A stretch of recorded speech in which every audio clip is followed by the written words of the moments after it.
Азыр бүгүн жыйынтыктоочу сабак болгон үчүн бир аз маалымат бере кетейин. Бул үйрөнгөн нерселерди каерде иштетебиз ошолор боюнча бүгүн көбүрөөк сүйлөшөлү деп чечтим. Мына бизде 40 киши болчу. 40 кишинин ичинен информатикада биздин группадан мисалы компьютер боюнча, программирование боюнча дүйнөлүк олимпиадага барып келген балдар бар эле. Ошо дүйнөлүк олимпиадага 3 бала катышкан болсо компьютерден, ошолордун экөөсү биздин группада биз менен окуйт эле. Бул деген эмне? Группанын деңгээли өтө жогору. Башта мисалы аябай кыйналган сабактарды өтө албай, 1-2 сабактан кийинки курска калып калып, бирок кыздар көбүнчө информатикада, компьютерде, программированияда же в общем компьютер менен байланыштуу болгон кесиптерде, специальностьтарда кыздар көбүнчө башта кызыгат. Андан кийин карайт, балдар жакшы кылат экенбиз, жакшы кыла албайт экенбиз деген нерсе уже бизге сиңип калат. Все, анан таштап коет. Мисалы техникага кызыкпайт, компьютердин ичиндеги болгон нерселерге кызыкпайбыз, уже өзүбүзгө ишенбей калабыз. Жок, эгерде мен муну жасай алам, мен кыла алам десек, анда сөзсүз түрдө бизге өз ишенич келет, ошо менен кошо мотивация келет, ошо менен кошо уже бир аз эле убакыт бөлүп, бир аз эле иштесек, эмне болот? Сонун бир жыйынтык чыгат.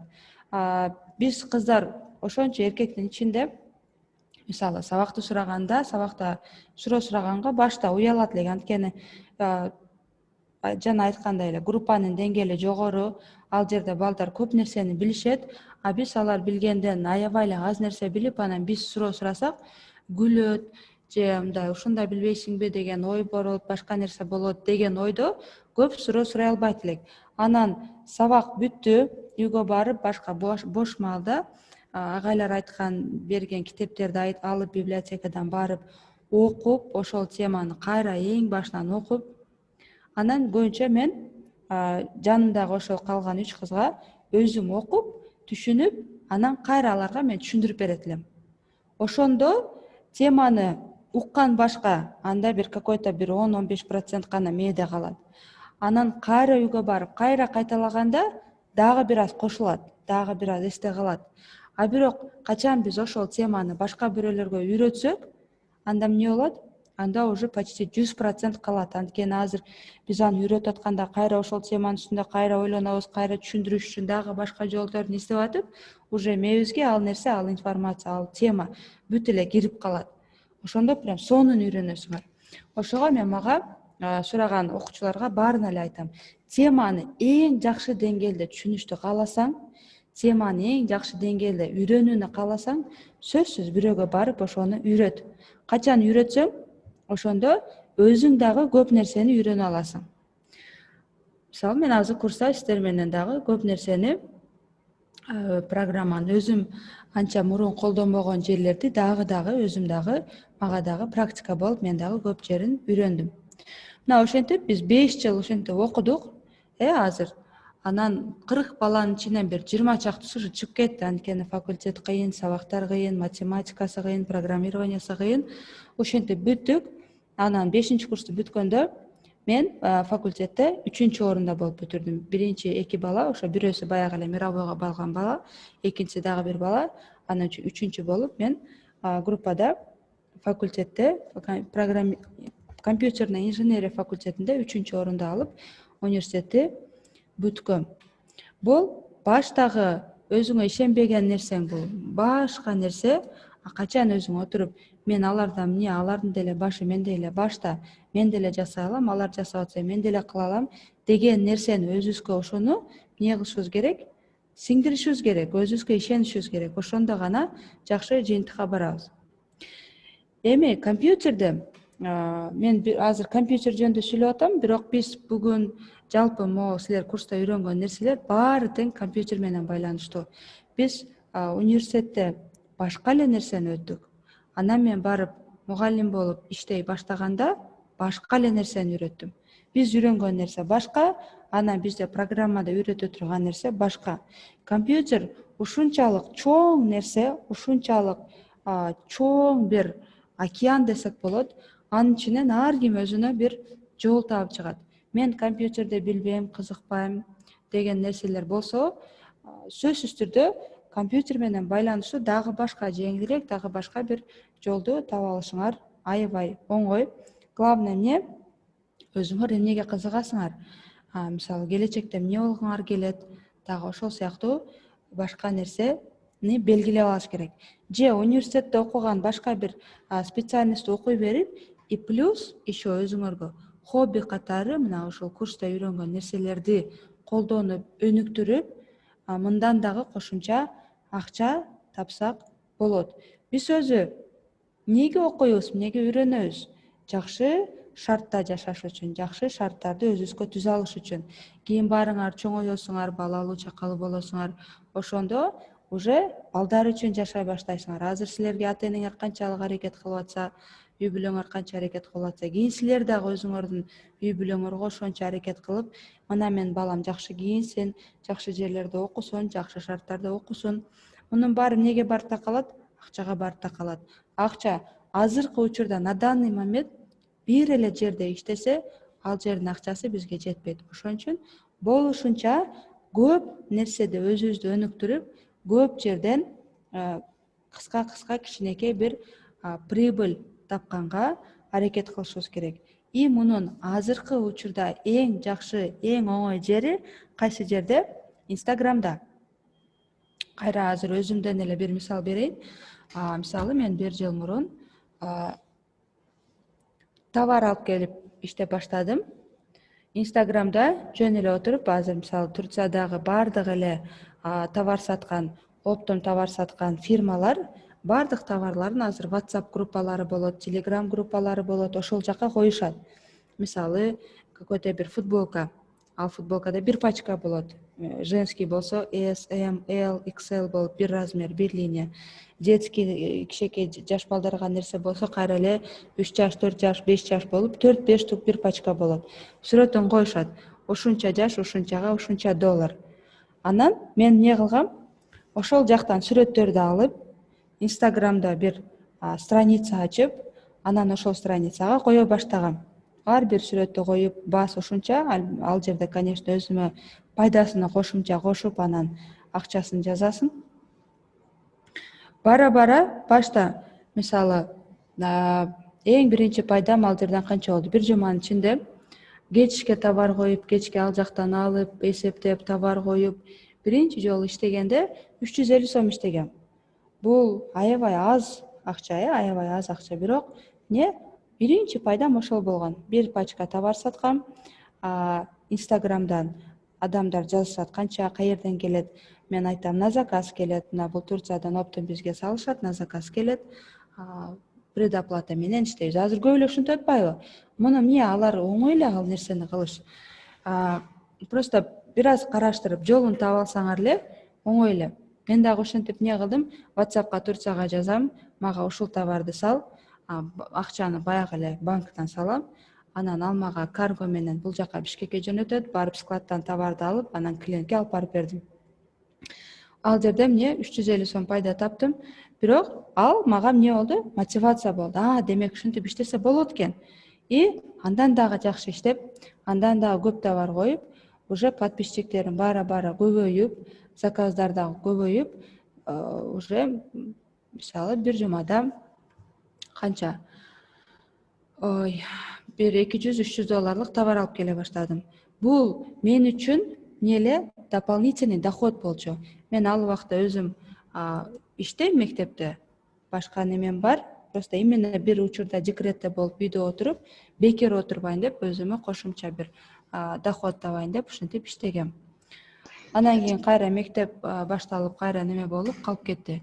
Бирок мен менен дагы бир иштеген дагы бир кыз, мен Инстаграмда страница ачып, уже подписчиктерим көбөйүп, заказ ала баштадым.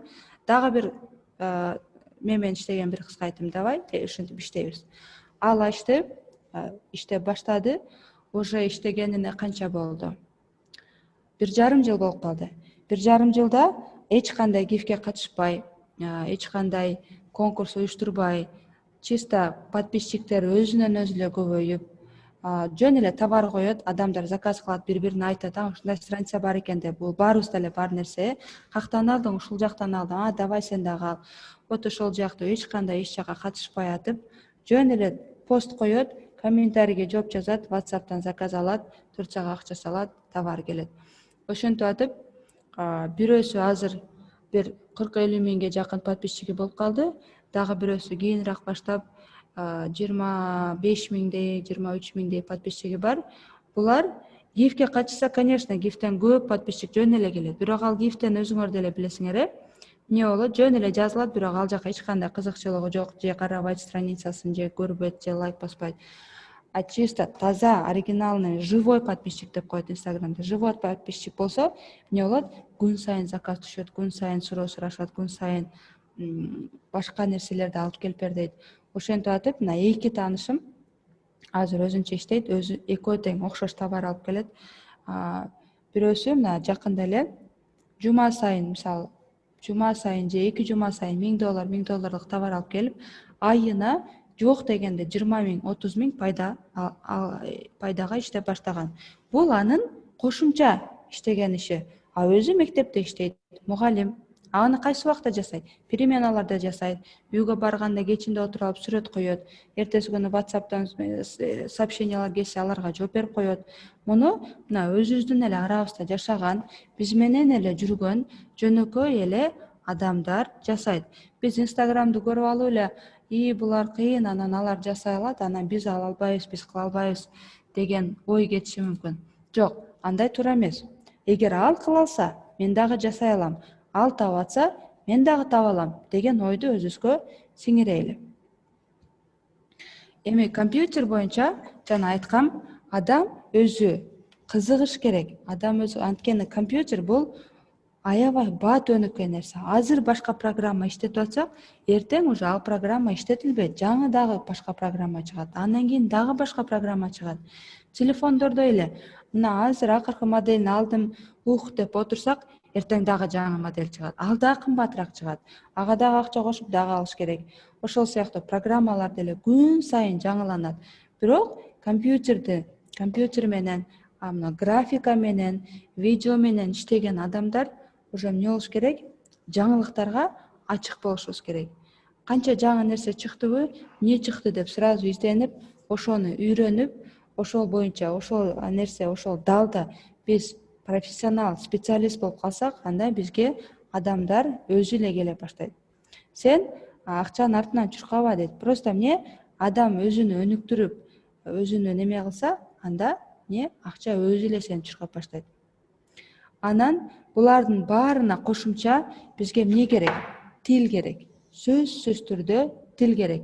Канча тил билсең, ошончо адамсың деген сөз бар, Канча, мисалы, мен азыр кайсы тилдерди билем? Өзүм оштукмун. Это бизде с природы бар. Өзбекчени билем, сонун сүйлөйм. Кыргызча это уже өзүбүздүкү. Орусчаны билем, англис тилин билем, түрк тилин билем. Баарында свободно сүйлөйм. Тил бизге кандай пайда алып келет? Иштегенде, мисалы, азыр биринчи сабакта айткам, программисттер, көбүнчө Кыргызстандагы программисттер Америка, Европага иштейт. Ал жакта айлык көп, биринчиден. Заказдарга Кыргызстанга караганда 10 эсе, 15 эсе, 20 эсе көбүрөөк төлөшөт. Ал жакта заказ варианты көбүрөөк. Мисалы, бирөө заказ берсе, аныкын албай койсо, дагы башка бир заказчик келет. Сөзсүз түрдө вариант көп. Алар өнүккөн болгон үчүн алар билет, что мисалы бир сайт керек, сайтка ушунча акча кетиришим керек. Ошону билет. А кыргыздар сайтсыз деле иштей беребиз. Ушундай нерсе бар. Мисалы, графика, жакшы бир дизайн, постер жасап бер, мен сага ушунча акча төлөйм. Же жакшы бир видео жасап бер, ошончо акча төлөйм. Алар төлөгөнгө даяр. Анткени алар бүт мындай нерселер маркетингде же алардын фирмасына керек экенин билишет, даяр төлөгөнгө. А бизде баягы эле өзүбүз эптештирип коебуз, не надо, зачем расход кылып, зачем акча кетирип, өзүбүз билебиз. Мына Кыргызстанда ушундай понятка бар болгон үчүн биздин жакшы специалисттер бардыгы өнүккөн мамлекеттерге иштешет. Алар менен иштеш үчүн, тил табышыш үчүн бизге эмне керек? Тил билишибиз керек. Англис тил обязательно, орус тил обязательно. Азыр уже жакында баарыңар университетти бүтүп, окууну бүтүп, Бишкекке университетке келесиңер. Эмне керек? Орус тил керек. А тил кантип үйрөнүлөт? Инстаграмга кирип жөн эле страницаларды, магазиндерди, башка нерселерди карай бербей, азыр Инстаграмда эле ар бир адамдын максаты эмне? Подписчик чогултуш. Качан подписчик чогулса, анда реклама келет, рекламадан акча келет. Ошон үчүн Инстаграмдагы блогерлер, Инстаграмда колдонуучулар баары тең подписчик чогултуш үчүн өзүнчө оригиналдуу нерселерди ойлоп табышат. Оригиналдуу нерселер менен подписчиктерди өзүнө тартканга аракет кылат. Тилди үйрөнгүсү келеби? Инстаграмда азыр көптөгөн страницалар бар, үйрөтөт. Именно эң көп иштетилген, мисалы, выраженияларды үйрөтөт. Ушуну ушул жерде иштетилет, ушуну сразу практикага кете турган. Же компьютер боюнча бир нерсе үйрөнгүңөр келеби? Кайра эле Инстаграмда кыска видеолор бар. Муну мындай кылып жасаса болот деген.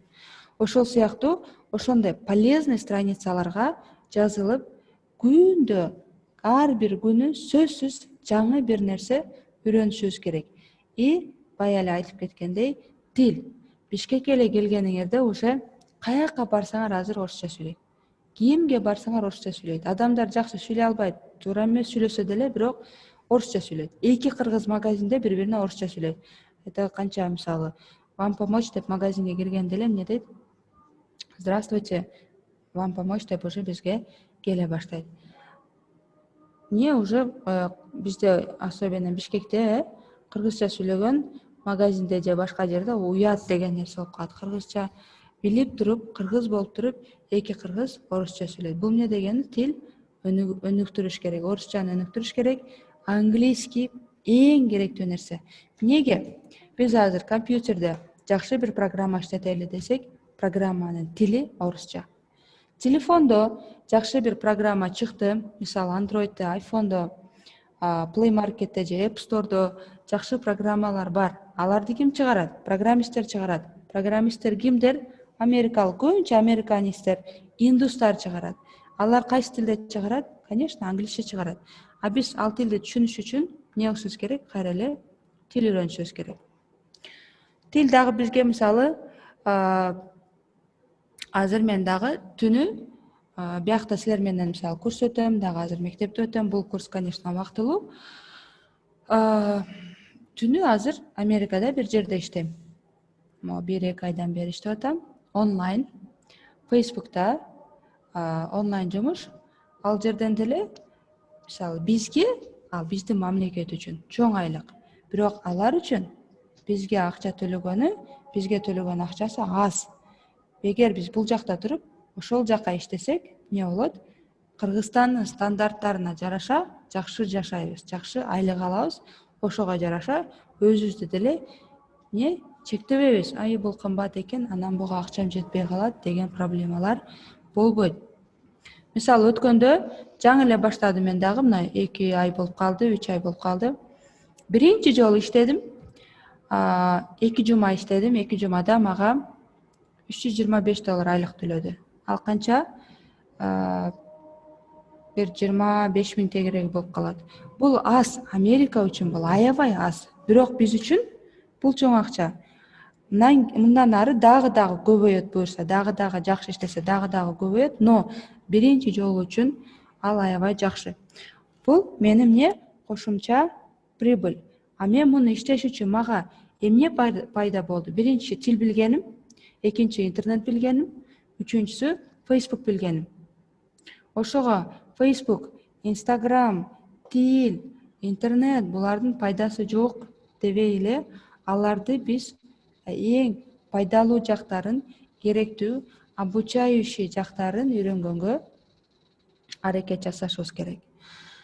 Ошо жанагы эле айтып кеткендей эле, Инстаграмда жөн эле страница, башка нерселерге жазылбай, пайдалуу нерселерге жазылайлы, пайдалуу нерселерди үйрөнөйлү, тил үйрөткөн, программа үйрөткөн толтура страница бар. Вот ошолордон колдонойлу. Же кээ бирки страницалар бар, үйрөтпөйт, бирок идея берет, өзүнүн жасагандарын коет. Ушундай видео тартса болот деп бүт идеяларды берет. Ошолорду көргөндөн кийин, демек ушундай жасаса болот экен да деп, уже бизге эмне идея болот. Ал идеяларды алып, дагы өнүктүрүп, дагы өзгөртүп, өзүбүз дагы оригинальный нерселер чыгарсак болот. Эми азыр интернет боюнча мисалы биз программанын башынан бери биздин могу Photoshop группасы менен үйрөнгөн нерселерибиз эмне болду? 8 сабакта биринчи сабагыбыз таанышуу болду, таанышуу болду. Андан кийинки 2-3 сабагыбыз Photoshop негизинде болду.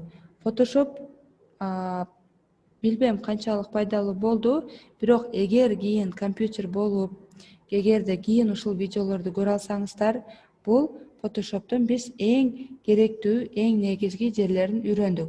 Бирок албетте силерде азыр компьютер жок болуп практика кыла албай, балким зеригиштүү болгон болушу мүмкүн, билбейм. Бирок булардын баарын кийин колдонгондо ушул эле нерселер, азыр бир курста өткөн эле нерселер уже кичинекей дизайндар жасап, кичинекей постерлер жасаганга керек болот.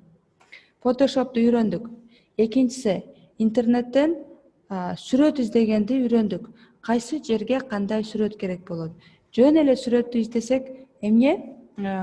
Атын жазсак эле түрдөгөн варианттары бар.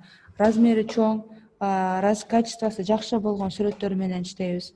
Андан кийин бир канча сүрөттөрдү кошуп, бир сүрөттүн үстүнө башка бир сүрөт алып келип, логотипный визитка жасаганда эмне кылат экенбиз? Кайра эле кайсы түрдө издейбиз? Мисалы, PNG деп издеш керек экенин билдик.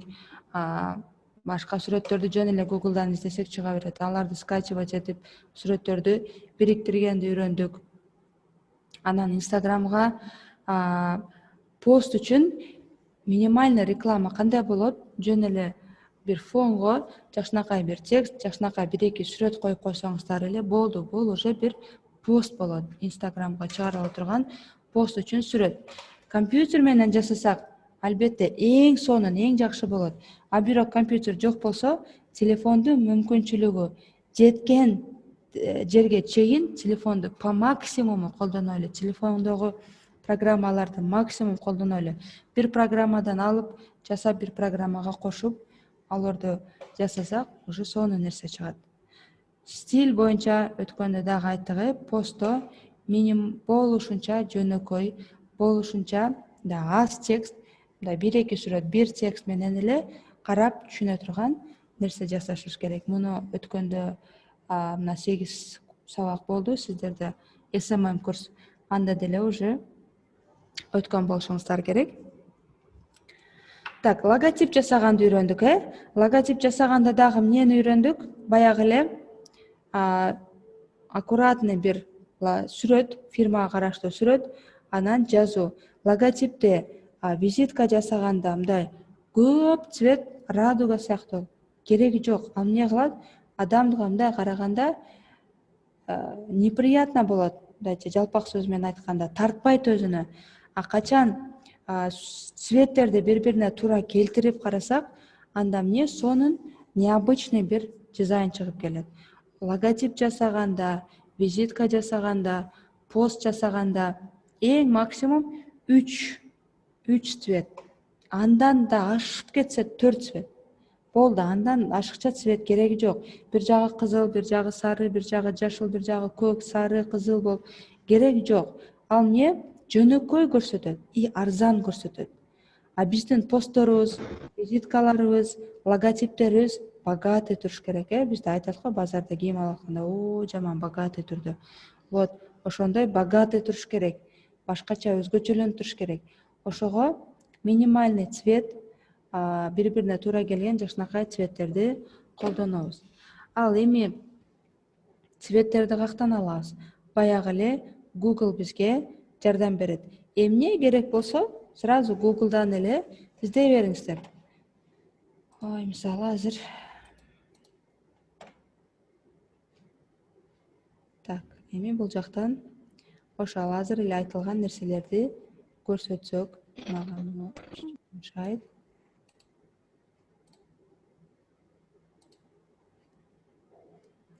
Мисалы, эң башта биз не дейли, логотип же визитка же башка нерсе жасап атканда эң башта ушуга карайлы. Сочетание цветов в мисалы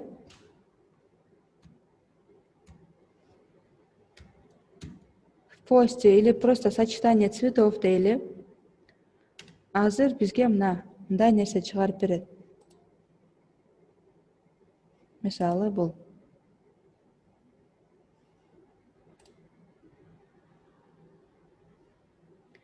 Ушул эң керектүү нерсе. Кечээ мисалы биз визиткаларды жасадык. Визиткаларды жасап атканда мисалы кандай түстөрдү колдондук? Розовый, фиолетовый сыяктуу, розовый, черный, серый, бул жерде деле ошол эле цветтер берилген. Мисалы визитка жасап атабызбы? Мисалы бирөөнү карайлы бул жерден. Фиолетовый. Карагыла, сүрөттө бирөө яркий болуп турат, уже калганы бир аз нейтральный. Бул жерде могу көк яркий, калганы нейтральный. Бул жерде жашыл менен сары яркий, бирөө нейтральный. Ошол сыяктуу яркий мындай сразу көрүнө турган бир цвет болсо, анан калгандары чуть-чуть нейтральный болот.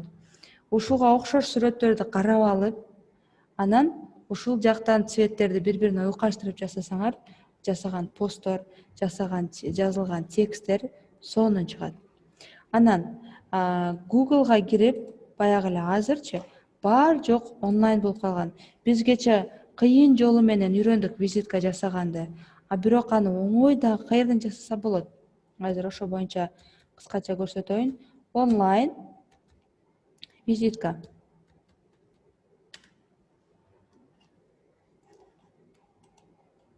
Или эмне үчүн тил үйрөнгүлө деп атам?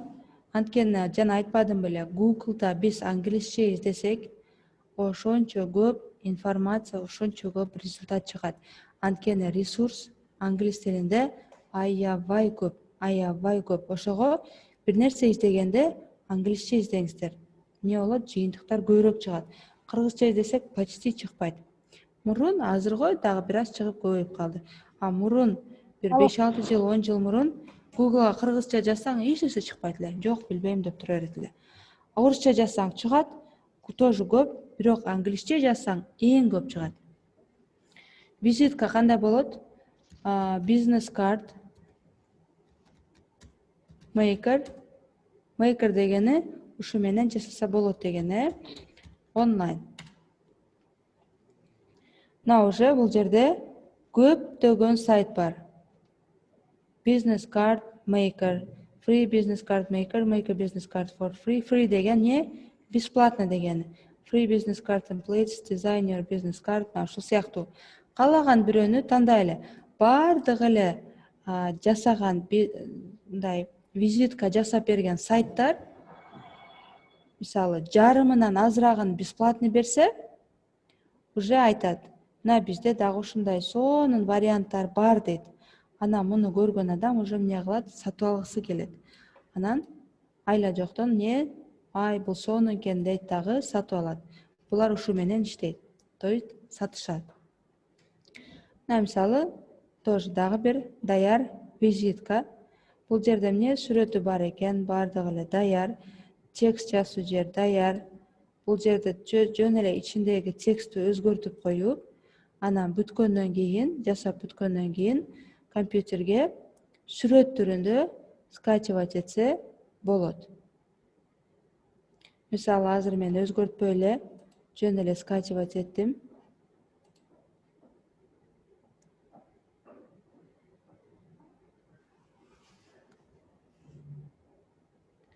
Даже видео редакторлор, видео жасаш үчүн нерселер, программалар, алар дагы онлайн болуп кеткен.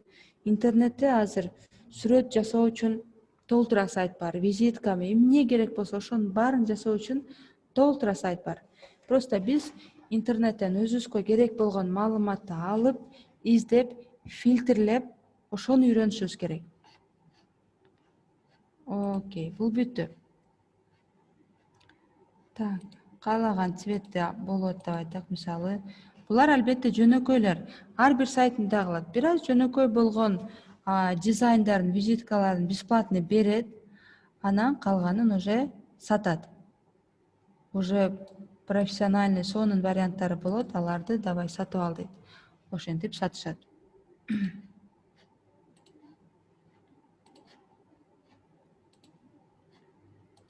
Дагы бир жолу эми Google'da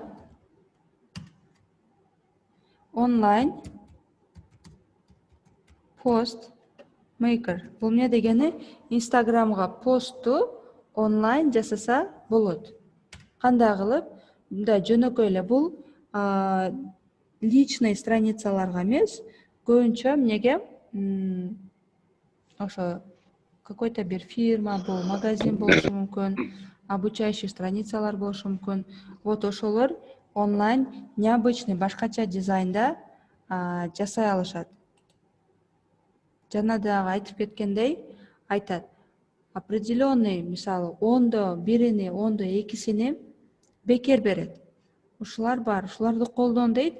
Анан бул жактан вот бизде ушундай жакшынакай дагы сонун варианттары бар дейт. А бирок сатып алышың керек дейт. Анан адам уже буларды көрүп калгандан кийин эмне кылат? Айла жоктон сатып алат. Мисалы, Instagramга бир пост чыгаргыбыз келсе, мисалы, бул жерде бир некен пост бар экен. Сөзсүз түрдө эмне дейт? Регистрациядан өт дейт. Регистрациядан өтөт. Бул жерге данныйларын толтурабыз, иштетип көрөлү. Ой, пароль. Так, бир пароль.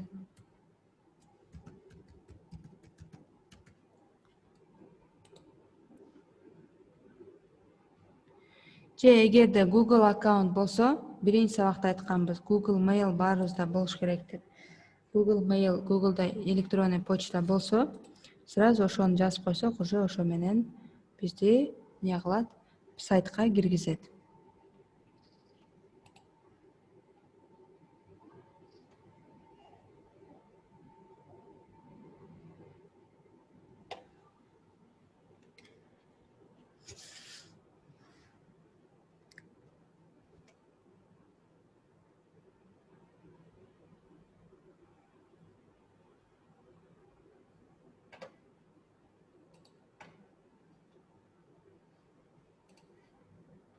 Template дегени шаблон дегени, образец дегени. Образец дегени үлгү дегени кыргызча. Бул жерде мына даяр бир сүрөттү алып, пример, үлгү. Анан ошонун үстүнө, мисалы, биз өзүбүздүн текстибизди жазып, өзүбүздүн сүрөтүбүздү койсок болот. Мына, карагыла. Бирөөнү тандадым, азыркыны тандадым. Бул жерден эгер сиздерге көрүнсө, upgrade деп чыгат. Upgrade дегени эмне? Версияңды жогорулат дегени. Биздики азыр бесплатный версия. Бесплатный версияда жөнөкөй болгон версиялар чыгат. Мына бүт баары эле upgrade экен. Upgrade дегени эмне? Жаңыла дегени, акчасын төлөсөң анан беребиз дегени. Мына use деп чыгып атат бул жерден. Use дегени эмне? Давай ушуну колдоно бер дегени. Мисалы, бул жактан бирөөнү тандайлы. Эгерде телефонубуздун скоросту жакшы болсо, телефон кыйналбай, мындай модели дагы бир аз күчтүүрөөк болуп, телефон кыйналбаса, анда интернетте даяр онлайн ушундай сайттар көп. Ушул жактан өзгөртсөк болот, жасасак болот. С нуля жасаш кыйын деп эле атпайбызбы? Бул жерде мына даяр бир шаблонду алып, мына уже үстүндөгү текстин алмаштырып койсок, сүрөтүн алмаштырып койсок, эмне болот? Уже бизге ылайыкташтырылган бир сүрөт болуп чыгат.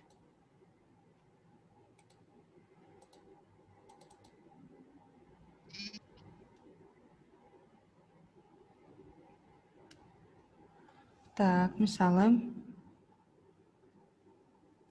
кайра эле кече дагы визитка жасаганда жазганбыз. Tag women. Ой. Или tag айым. Сүрөт, текст, кошумча сүрөт, текст менен иштейбиз. Бул азыр эмне болду? Бир эле бир жөнөкөй эле бир мисал болуп кетти.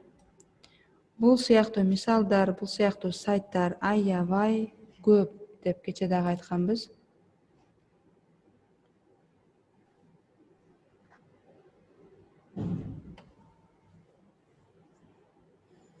Мына көбүндө эле эмне экен, бул жакты сатып алып атат. Мисалы биз муну жасадык, жасап эми компьютерге сохранить этишибиз керек. Мынакей үстүндө download бар. Download дегени эмне? Компьютерге скачай дегени. Download'ты бассак, уже сүрөт файлында, сүрөт түрүндө бизге компьютерге бул сүрөт түшүп берет.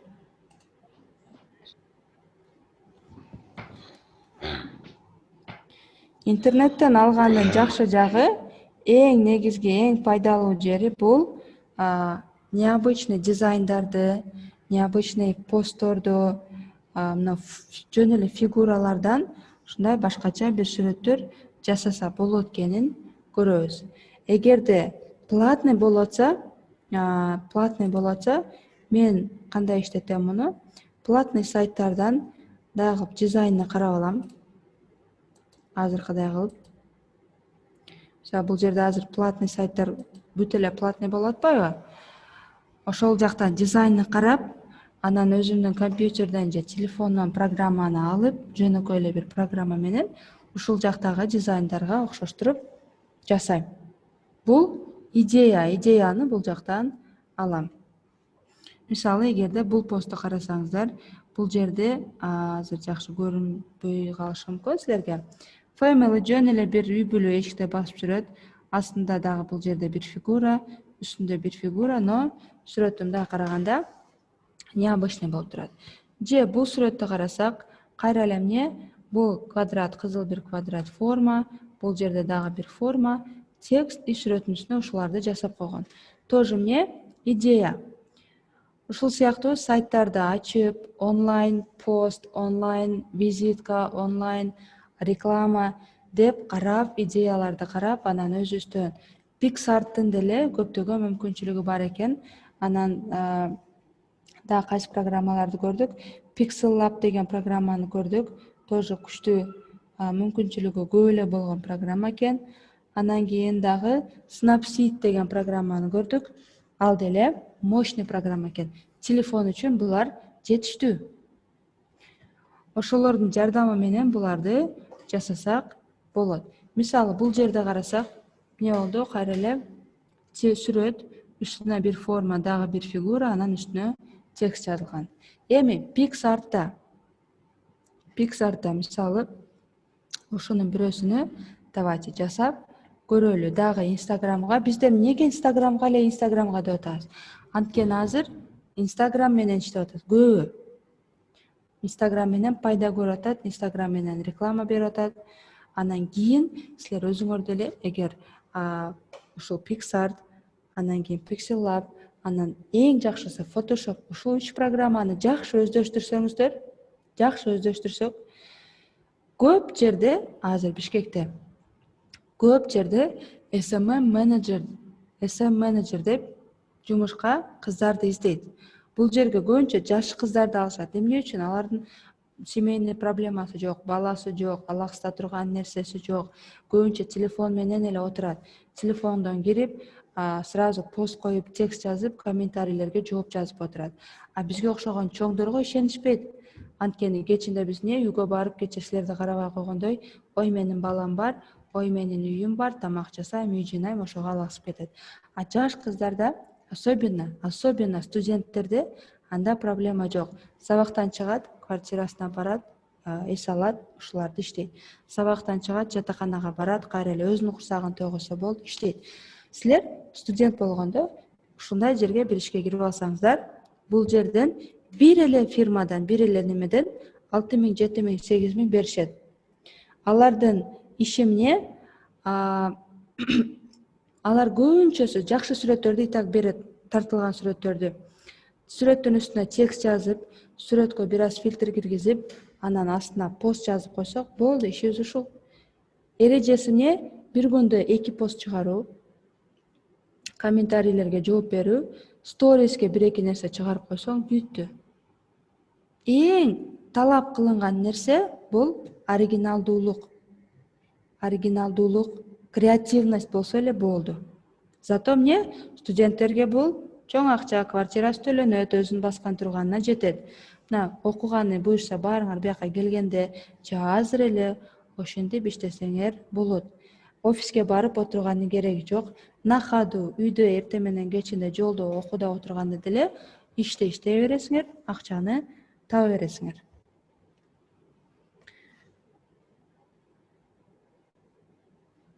Азыр эмне кылдык? Мисалы бул жерден идеяларды көрдүк, бир канча идеяны көрдүк.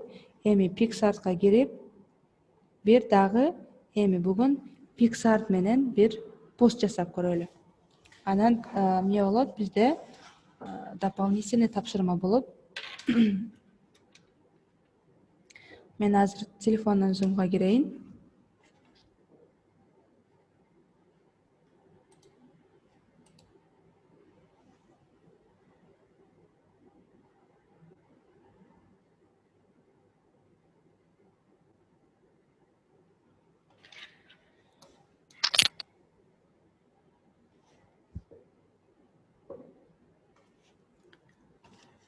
Демонстрацияны бул жактан жабып,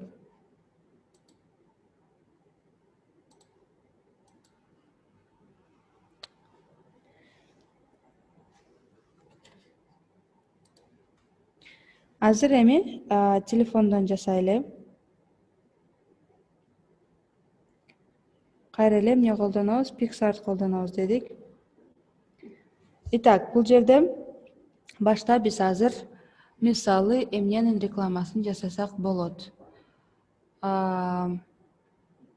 Фитнес-клуб, давайте фитнес-залга бир реклама жасайбыз. Кече видео монтажга жасагандай, муну сториске же пост катары койсо боло тургандай бир кайра эле реклама. Бул жерде эмне дейбиз?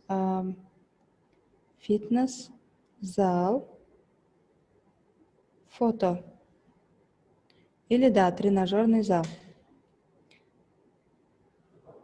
Азыр сүрөттөрдөн алыстан тарткан сүрөттөр болбойт. Именно бир-эки киши, бир-эки адам машыгып аткан жердеги сүрөтүнө карасак болот.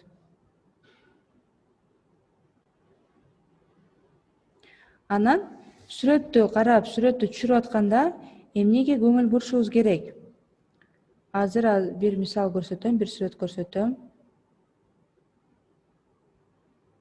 Бул жерде пока азыр анда проблема болбойт атат. Мисалы мынакей, бул сүрөт. Ушул сүрөттү колдонойлу. Сүрөттү биринчи компьютерге түшүрүп алабыз, телефонго скачать. Эми бул сүрөттө баягы эле эреже бар. Эгер карасаңыздар, муну өткөндө бир сабакта өттүк. Правило 3 деген эреже бар. Бул эгер байкаган болсоңуздар, сүрөттө адамдар каерде турат? Өткөндө мен сабактагы көрсөткөн экрандын точкаларында турушат. Байкадыңыздарбы? Ортодо эмес. Булар кайра эле оң жакка деле турса болот. Оң жак чекитте же сол жак чекитте. Ортодо турса окшошпой калат. Бул жердеги кызды карасак, то же самое. Оң жакта турат. Артындагы бала сол жактагы точкада турат, бирок ал уже биздеги фокус точкасына, то есть бизге керек болгон жерге кирбей эле. Кыз сол жактагы үч чекитте турат. Бардык сүрөттөрдө ушул эреже колдонулат. Муну на будущее сөзсүз иштеткиле. Же ушул сүрөттү түшүрөйлү. Азыр эки сүрөттү иштеттик. Эми PicsArt'ка киребиз.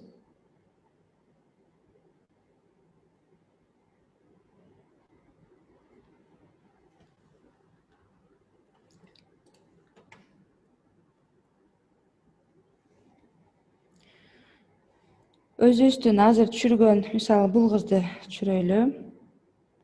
Сүрөттү тандадык. Эми биз бул сүрөт менен кандай иштешебиз? Башта бул жерге эмне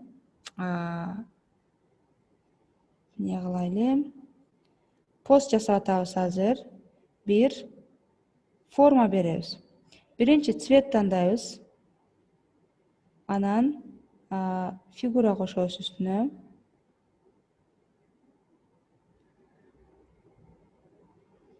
Так.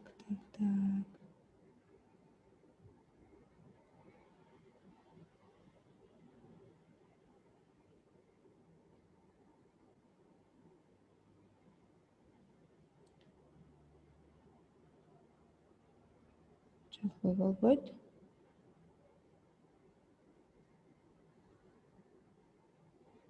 Фигураларды азыр табайлы. Стикери эмес. Вырезать текст, добавить фото.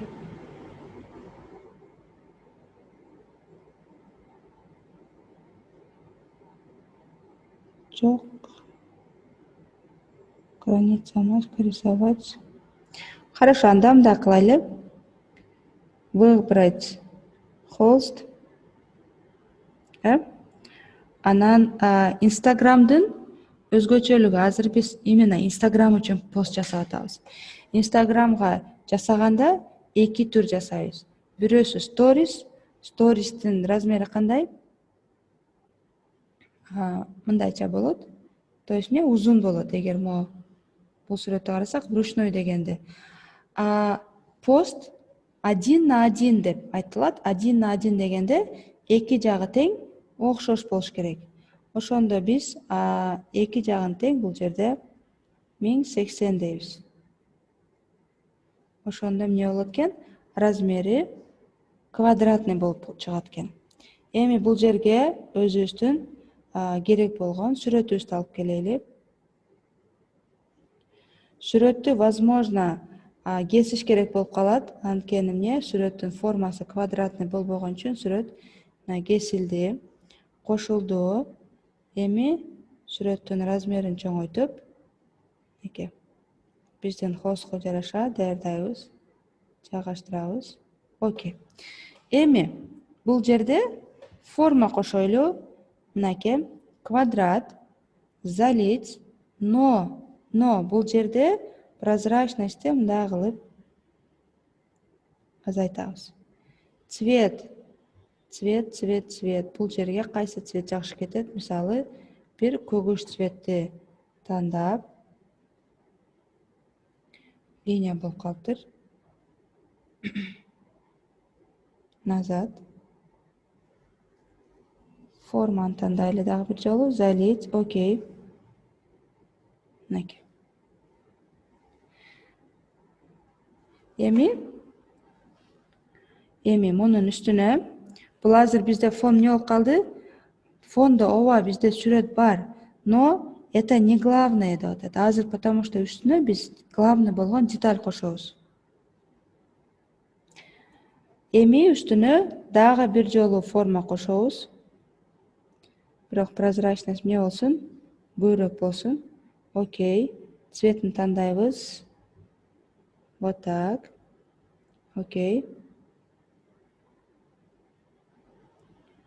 Эми форманы сөзсүз түрдө түз турган эмес. Мындай азыр бир башкача кылып жасап чыгабыз.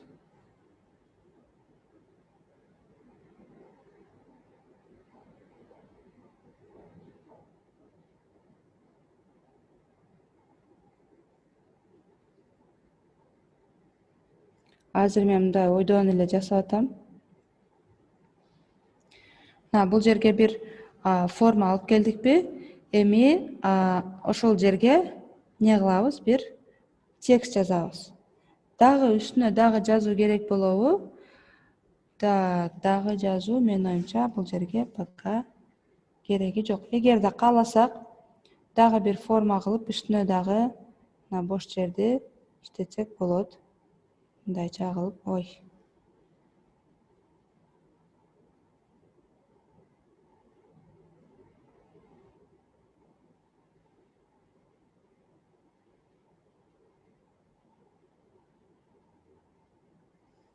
Ошондо бир-эки текст бул жака, бир текст бул жака, эки жакты тең колдонгон болобуз.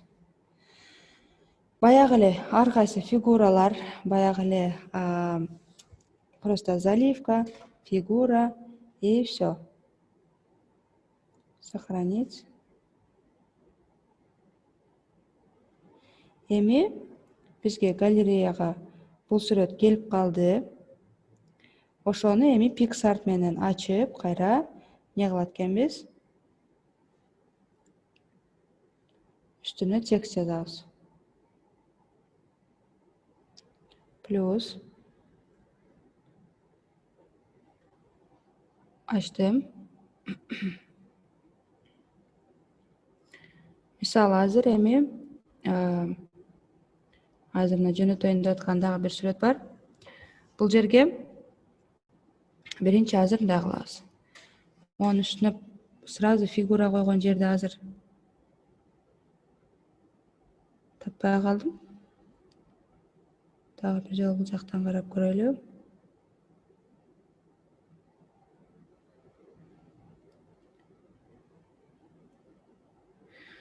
Ошого мындай кылдык жана сразу создать холст, выбрать холст. Потом размер квадратный дедик, эгер для поста болсо. Анан бул жерге сүрөтүбүздү алып келдик. Мисалы бул сүрөт. Сүрөттү коюп атканда обрезка жасайбыз сөзсүз. Анан обрезка жасап атканда эмнеге көңүл бурабыз? Бул жерде азыр текст жазылат кошумча.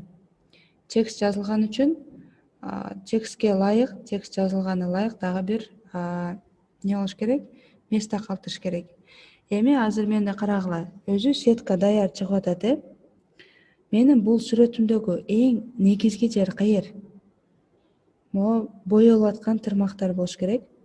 Демек мен аны сетканын же оң жак сеткага чекитке туралайм, же сол жака, же бул жака. Ошондо ошодон ашкан жерге анан азыр текст жазабыз. Мисалы мына сол жакта турсун. Сол жак чекитке жараша тураладым. Окей. Эми бул сүрөттү чоңойтобуз.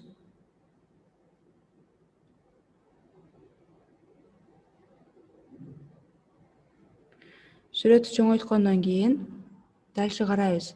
Сүрөттө каерде примерно бош жерлер бар, кайсы жерге текст жазсам болот. Эми текст прямо үстүнө эле жазсак болот. Но үстүнө эгерде фигура кошуп, фигуранын үстүнө жазсак жакшыраак чыгат. Жанагы биринчи сүрөттө биринчи мынакей квадратный фигура кошуп, астынан штриха эмес, залитти белгилейбиз. Залит дегенде форманын ичи дагы боелгон болуп келет. Эми бул жерден прозрачностьту алмаштырабыз. Эмне үчүн? Биздин форманын артынан сүрөт дагы көрүнүп турсун. Прозрачность болушунча аз. Эми салон красоты, маникюр дегенде, по-моему, биринчи оюзга келген цвет бул розовый сыяктуу болуп атат. Ошого азыр розовый бир фигура бердик. Прозрачностьты болушунча азайттык. Фильтрге окшошуп калды. Эми дагы бир жолу, мисалы бул жерде дагы башкача бир форма менен иштеп көрөлү. Розовый дедик. Розовыйга эми кайсы форма жарашыктуу болот? Кайсы формага койсок текст жакшына чыгат? Мисалы ак кылып койсок деле болот. Попробуем, эгер жакпай калса алмаштырабыз. Эми бул жерге мисалы бир канча мындай форма беребиз. Но прозрачностьты уже бул жерде по максимуму вот так коебуз. Бул жерде мынакей азыр бир канча ушундай форма берип, жок, окшошпой калат экен. Лучше прозрачностьты бул жерде уже толук эле көрүнө турган дейли. Бири-биринин үстүнө бири-бирин чыгып калат экен. Мына ушул сыяктуу. Эми азыр бул жерде жөн эле шашылыш болуп атат. А так дагы башкача бир форма алып койсок болот. Азыр кружок менен жакшы болбой калат экен. Квадрат иштетип көрөлү. Кайра эле баягы эле поворот, размер.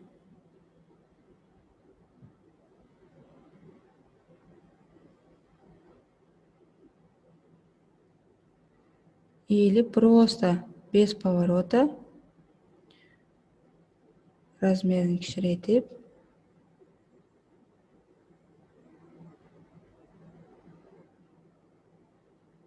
анан бұл жерге текст жазып қойсақ болады.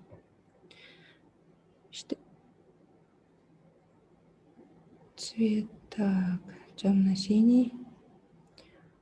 Сілер іштей бергіле, мен бұл жақтан дағы примерно жасап көрейін. Или вот так, синий и полупрозрачный жасап.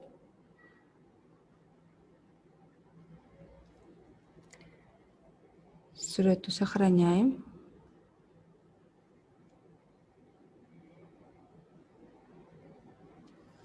Эми Pixar'тан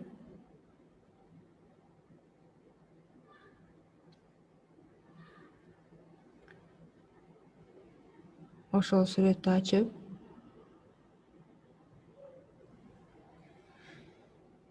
текст жазабыз.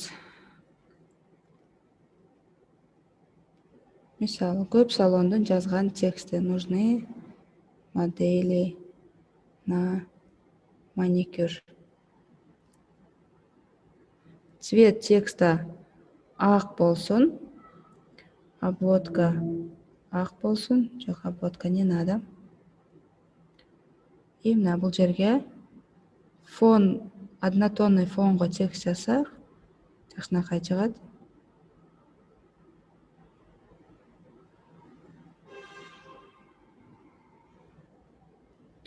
Шрифтти дагы өзгөртүп, дагы кошумча бир нерселер кошсо болот.